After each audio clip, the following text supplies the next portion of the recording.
and it's all about making sure the kid is ready at the right time to come over.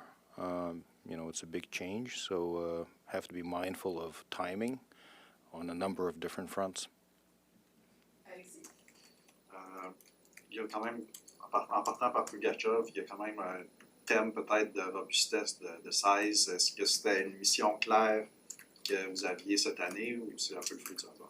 Non, je pense que ça fait partie tout le temps. À toutes les années, on recherche des gars qui compétitionnent, des gars qui ont du caractère. Puis je pense que cette année, il y en a beaucoup. Tous les joueurs qu'on a repêchés, ils ont tous du caractère, ils compétitionnent tous. Donc, on est très contents de cette cuvée-là. Puis on espère que ça va aller bien dans le futur. Particulièrement avec Pugachev, hier, Kent Hughes parlait du fait qu'il était peut-être prêt, déjà grâce à sa maturité physique, entre autres la maturité de son jeu, pour vous, que vous parlez même, c'est ça, de la possibilité de l'amener possiblement plus vite que dans 2 ans. À quel point vous voyez qu'il est proche d'être un joueur qui est capable de jouer dans la pour ceux qui sont des avec son gabarit, il a joué déjà dans le KHL, il a déjà joué contre des hommes, donc je pense qu'il va être prêt plus vite que d'autres, ça c'est sûr. I'll ask for both of you, so I'll ask in English, but yesterday Ken spoke about Gleb, saying that he tried multiple times to trade up. Just how high did you guys have him on your list? High. And just, I guess, following up on that, you look at, rounds 2 to 4, we see a lot of big-bodied defensemen capable of moving the puck, all with different kinds of skills. Can you maybe talk about what sets each of them apart differently? Meaning our picks or just in general? So specifically, Runso, Cleves, and Klimke. Yeah, Klimke. Well, again, as Marty said, the Ds are always in demand, and we always talk about different buckets and which ones are full and which ones are becoming more empty.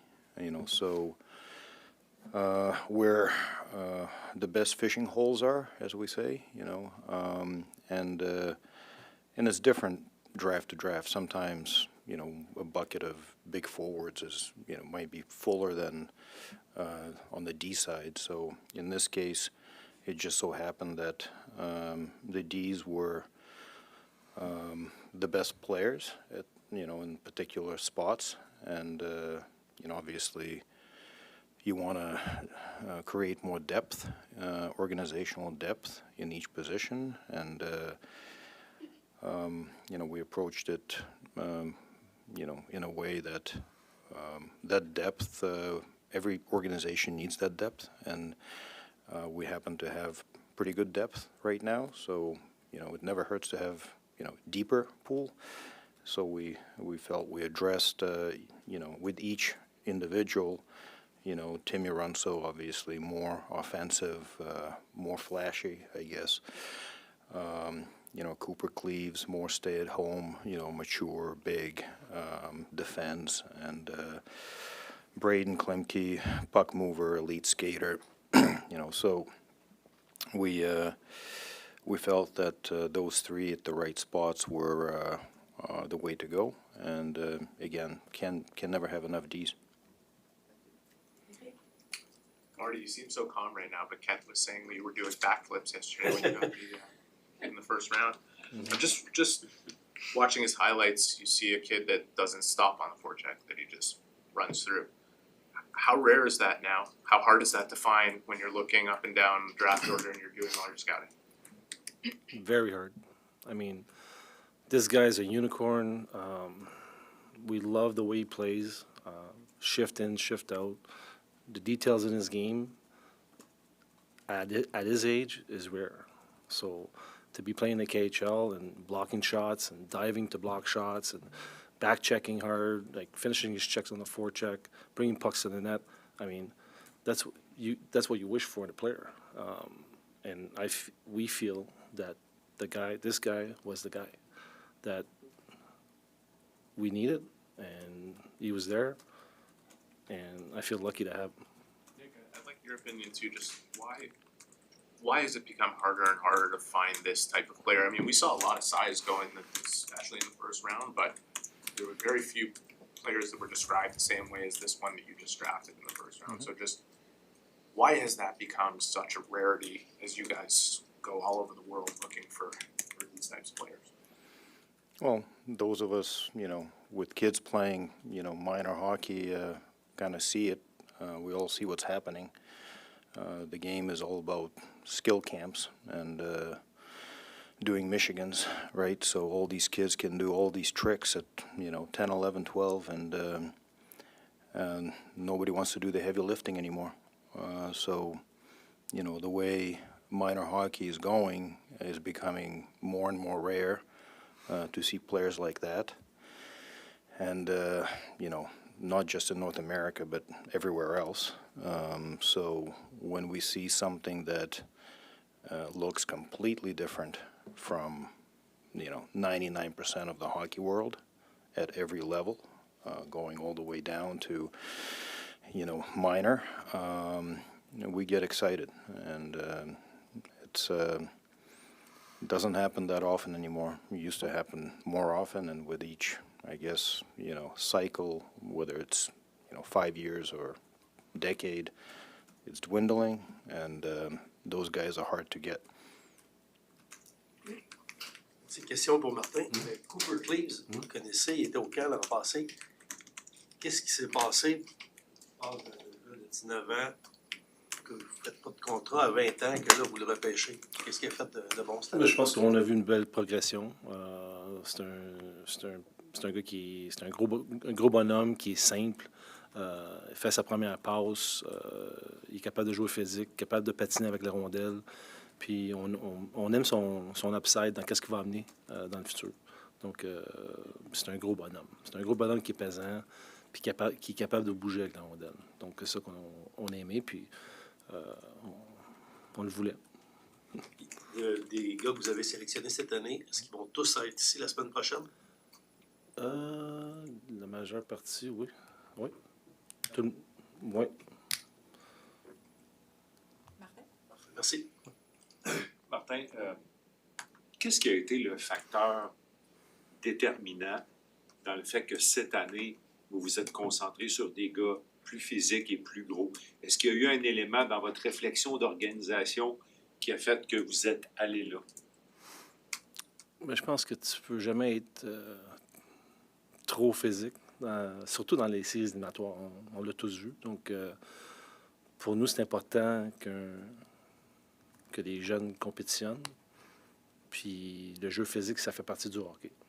Puis c'est sûr qu'en regardant, comme je le mentionne encore, en regardant les séries, tu peux jamais être trop physique. Fait que ça, c'est important pour nous. Puis on a adressé ce sujet-là, ça, c'est sûr. Le jeune Trottier a un nom qui résonne. J'aimerais que tu nous parles de lui un petit peu. Qu'est-ce que vous avez reconnu dans ses qualités? On entendait que c'est un jeune homme qui est intense.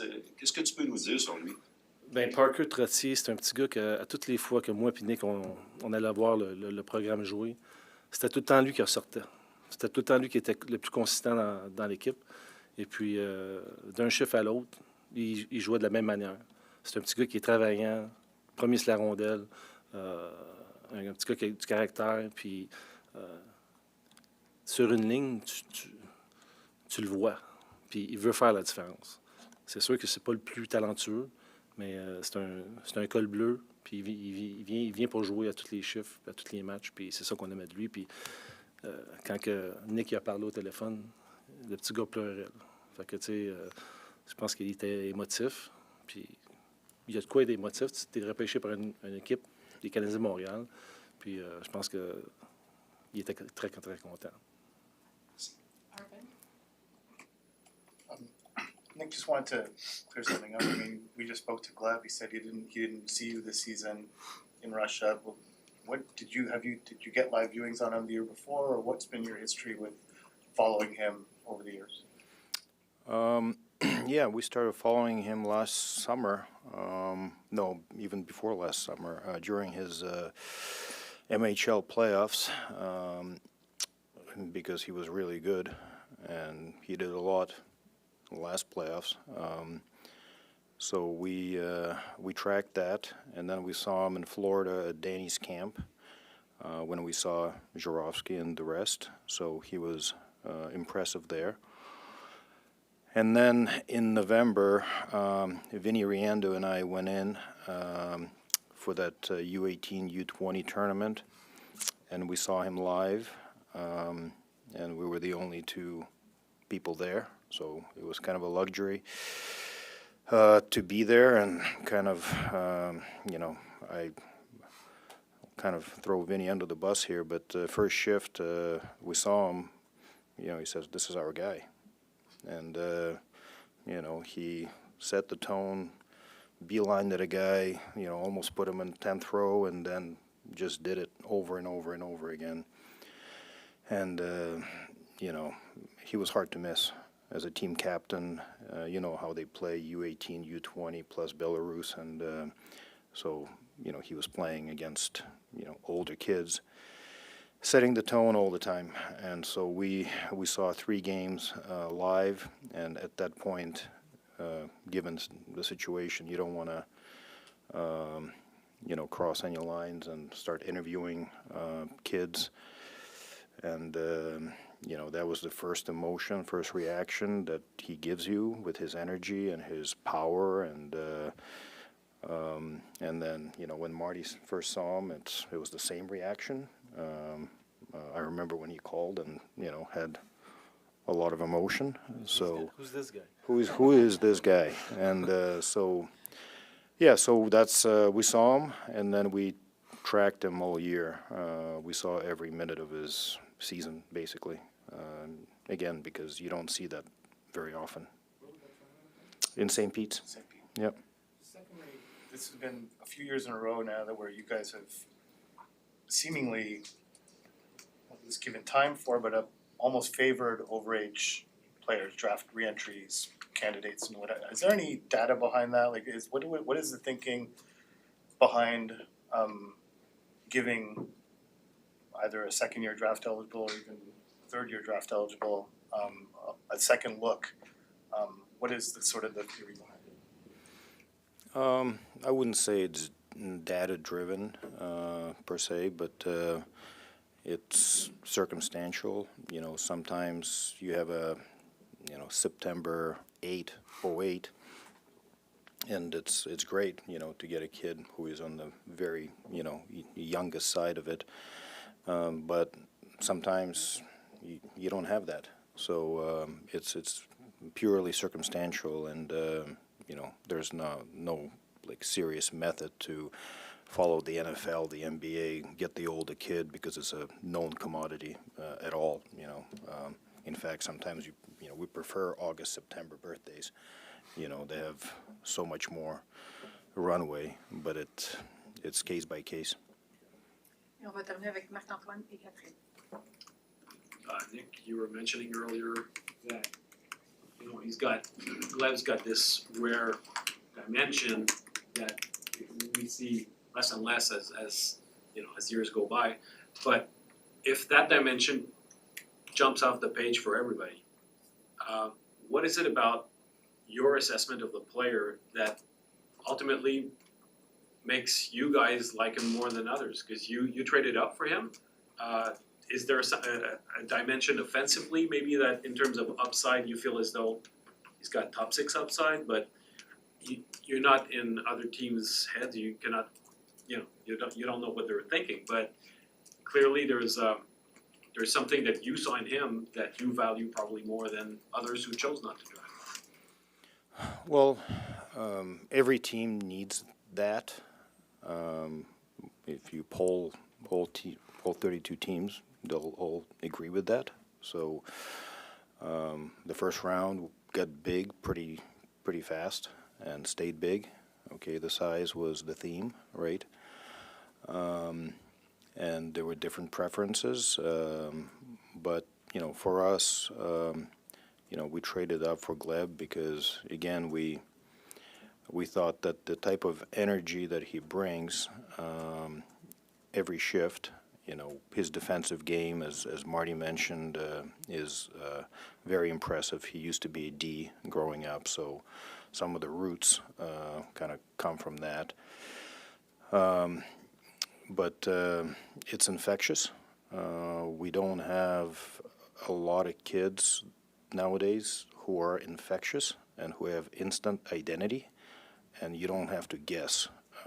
You see it, you feel it in the building, you feel it in the locker room. You know, we were in Florida and observed the way he interacts with his peers, and it's impressive. And so, yes, you know, shooting, passing, skill, you know, all that, it's on the margins. They're all plus minus 5-10%. But it's the oomph that the player brings, and we like the oomph. C'est beau.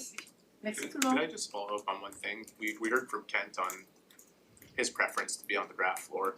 As guys who are doing this all year long, chasing these kids, just how do you feel about the format that this has taken on, and what's your preference?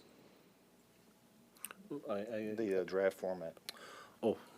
Well, my preference, I mean, to be honest with you, them telling the names and all that, walking up to the stage, I'm okay not doing that. But for the kids, live is the way to go, right? The scouts, it's their game 7. You know, they want to be there. But for me personally, but for the kids, live is the way to go. There's no other way. Yeah, and I would add that not oftentimes, every time, there are last-minute movements, and you have to interview 2 kids on draft day or the night before, and you know you're splitting atoms here, and it's the personality that's going to differentiate. You don't have that, you know, remotely, so we don't get to sit down with, you know, Slav and others like the day of the draft and have the final exam. So we kind of miss that portion of it. And obviously the kids, I think they did a much better job this time with the kids having that experience than last year. But for us, it's the feel and the touch and the final interview that's lacking.